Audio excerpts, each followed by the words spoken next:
Génesis capítulo 37. Pero Jacob habitó en el país de Canaán, donde su padre había vivido como extranjero.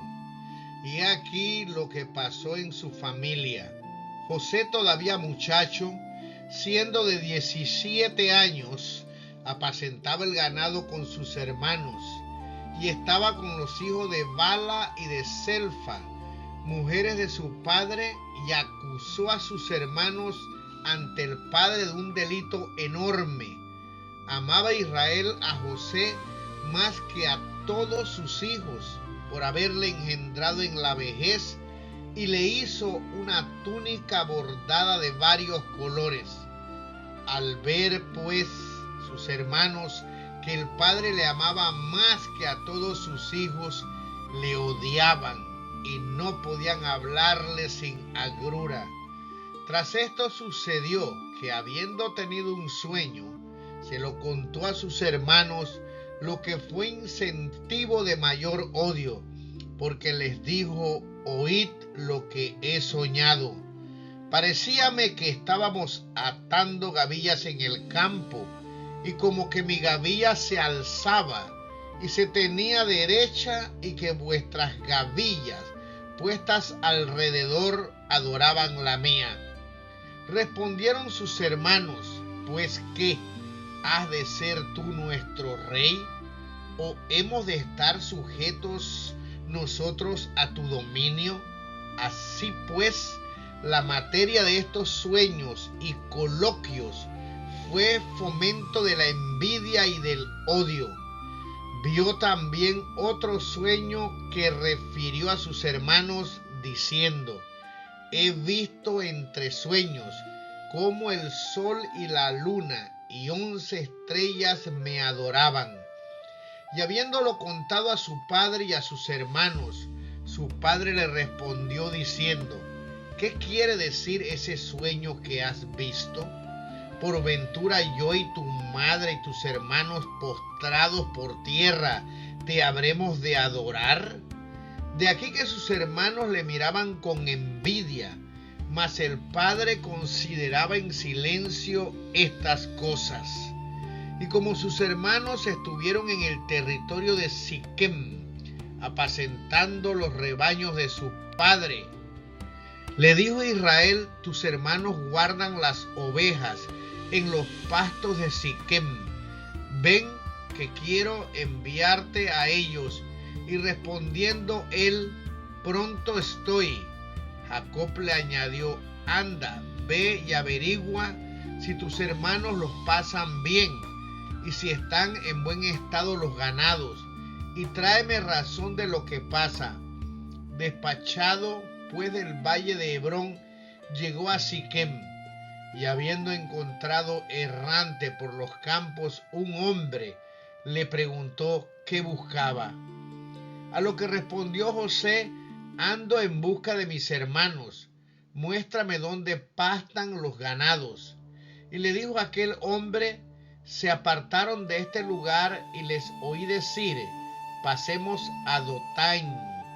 Con esto se marchó José en busca de sus hermanos, y los halló en Dotaim, los cuales, luego que le vieron a lo lejos, antes que se acercase a ellos, trataron de matarle. Y decían unos a otros: aquí viene el soñador. Ea pues, matémosle y echémosle en una cisterna vieja. Diremos que una bestia feroz lo devoró, y entonces se verá qué le aprovechan sus sueños. Oyendo esto, Rubén se esforzaba en librarle de sus manos y decía: no le quites la vida, ni derraméis su sangre, sino echadle en aquella cisterna seca que está en el desierto, y no manchéis vuestras manos. Lo que decía con el fin de librarle de ellos y restituirle a su padre. Apenas pues hubo llegado José a sus hermanos, le desnudaron de la túnica talar y de varios colores, y le metieron en una cisterna vieja que no tenía agua. Y sentados a comer, vieron venir de Galaad una caravana de ismaelitas con sus camellos cargados de aromas y bálsamos y mirra destilada, que iban con dirección a Egipto. Entonces dijo Judá a sus hermanos: ¿qué ganaremos con quitar la vida a nuestro hermano y ocultar su muerte? Mejor es venderle a los ismaelitas y no manchar nuestras manos, porque al fin hermano nuestro es y de nuestra misma carne. Asintieron los hermanos a sus razones, y mientras pasaban unos negociantes madianitas, sacándole de la cisterna, le vendieron a aquellos ismaelitas por 20 siclos de plata, quienes le condujeron a Egipto.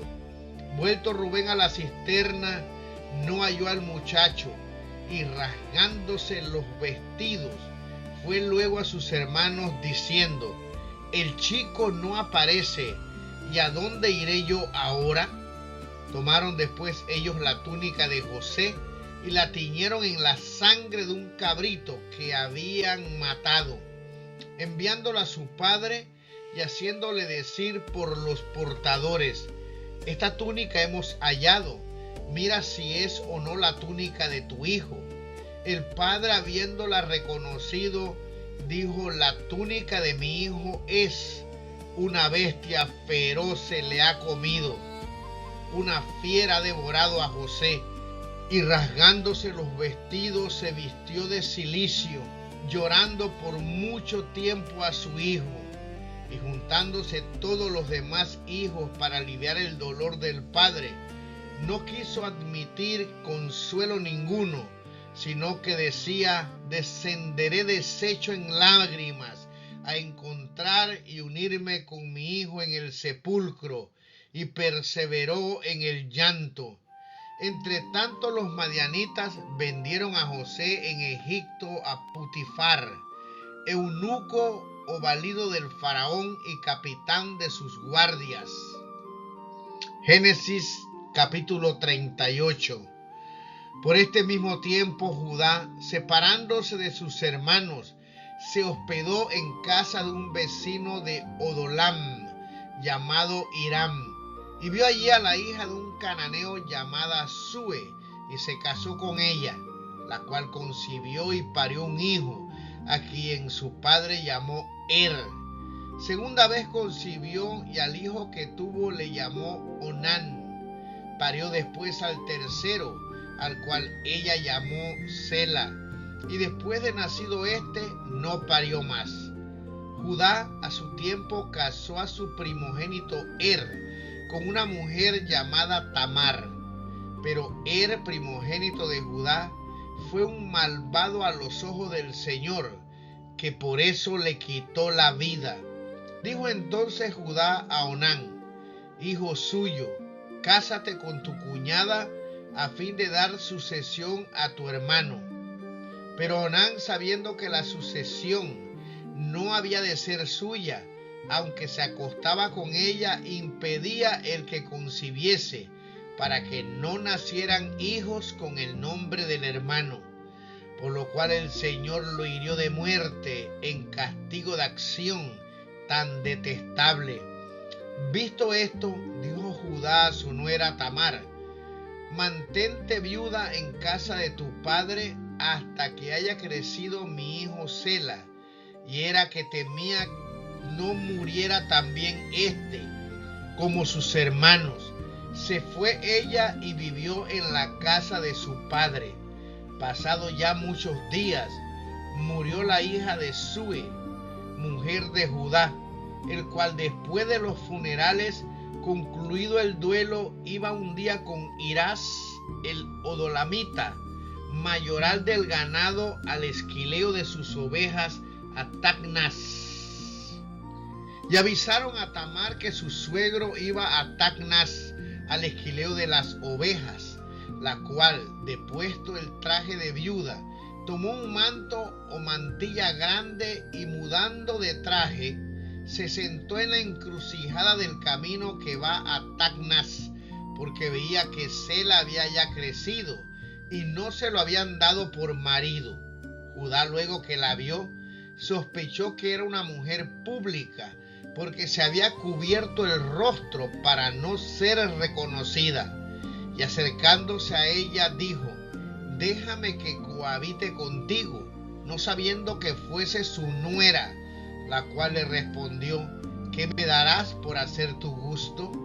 Te enviaré, dijo Judá, un cabrito de mi ganado.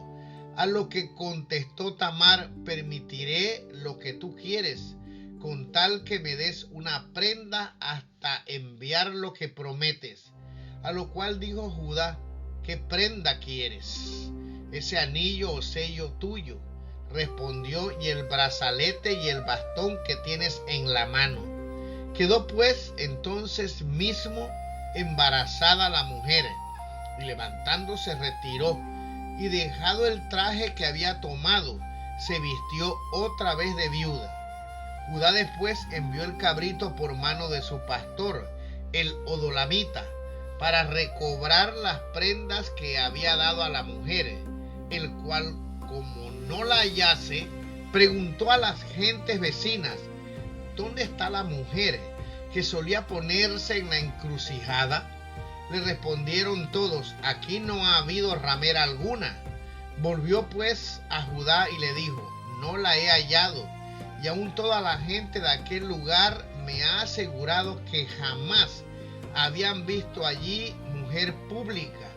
Dijo Judá: quédese enhorabuena con lo que tiene, a lo menos no podrá acusarnos de mentira. Yo he redimido el cabrito que prometí, y tú no la has hallado.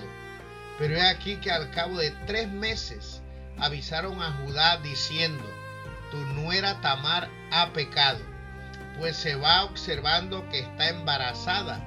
Y dijo Judá: sáquenla fuera para que sea públicamente quemada. La cual, mientras era conducida al suplicio, envió un recado a su suegro diciendo: del varón de quien son estas prendas he yo concebido. Mira bien cuyo es ese anillo, y ese brazalete, y ese bastón.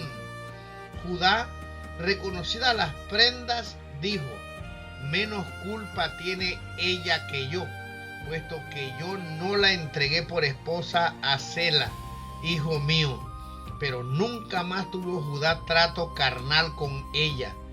Sobreviniendo después el parto, se vio que llevaba gemelos en el vientre, y en el acto mismo de salir a luz los niños, uno de ellos sacó la mano, en la cual la partera ató un hilo encarnado, diciendo: este saldrá primero. Mas como él retirase la mano, salió el otro. Y dijo entonces la mujer: ¿cómo es que se ha roto por tu causa la piel o membrana? Y por este motivo llamó su nombre Farés. Después salió su hermano, en cuya mano estaba el hilo encarnado, al cual llamó Sara.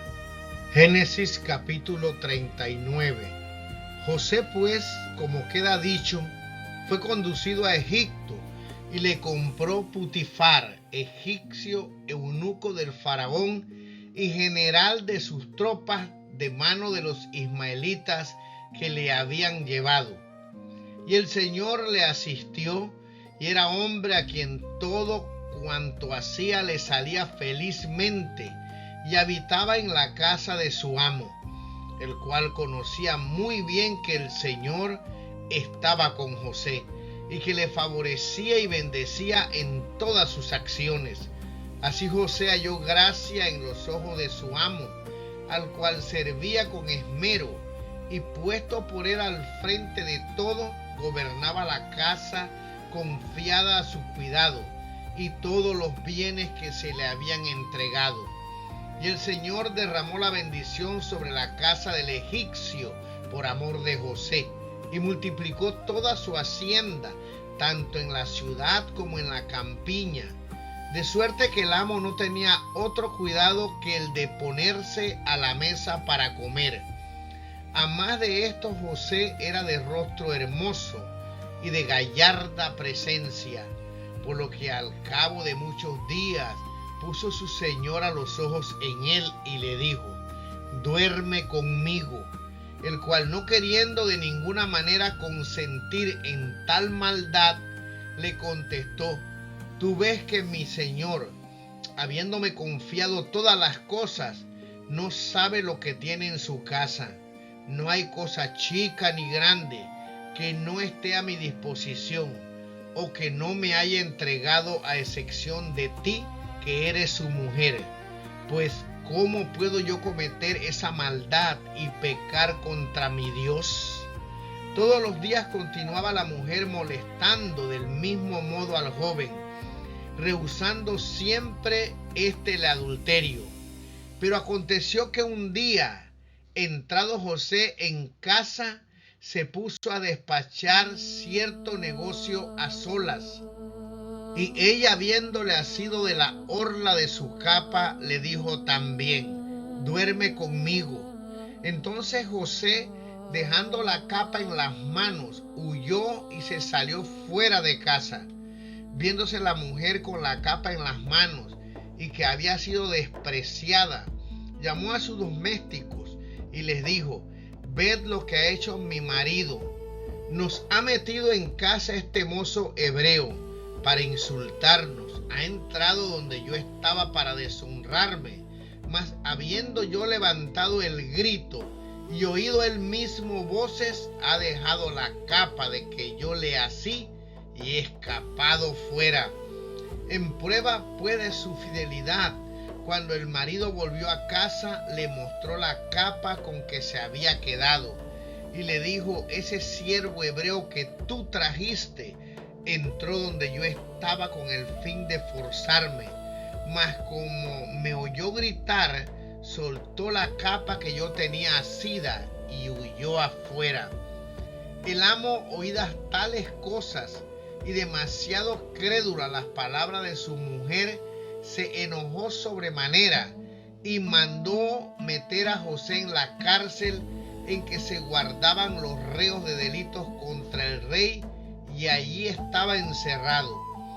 Pero el Señor asistió a José, y compadecido de él, le hizo grato a los ojos del alcaide de la cárcel, el cual entregó a su cuidado todos los presos que estaban allí encerrados, y no se hacía cosa que no fuese por su orden.